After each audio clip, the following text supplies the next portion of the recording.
అందరికీ నమస్కారం. తెలుగుదేశం పార్టీ కార్యకర్తలకి నాయకులకి అతిపెద్ద పండుగ మహానాడు. స్వర్గీయ అన్న నందమూరి తారక రామారావు గారి జయంతిని పురస్కరించుకుని మనం జరుపుకునే ఈ కార్యక్రమాల్లో కడప గడ్డపైన మహానాడు 2025 కార్యక్రమంలో కార్యకర్తే అధినేత అనే తీర్మానం మీద మాట్లాడే అవకాశం కల్పించినందుకు గౌరవ ముఖ్యమంత్రి వర్యులు జాతీయ పార్టీ అధ్యక్షులు నారా చంద్రబాబు నాయుడు గారికి, యువ నాయకులు యువగళం నాయకులు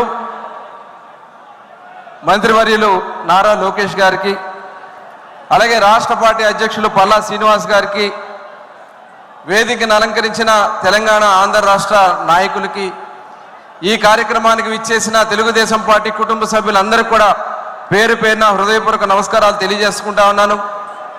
ఈరోజు ఈ మహానాడుని ఇంత ఆనందంగా అద్భుతంగా మనం చేసుకున్నామంటే 2024 ఎన్నికల్లో మీరు చూపించినటువంటి చొరవ, మీరు చేసినటువంటి త్యాగ ఫలితమే ఈరోజు ఈ మహానాడు.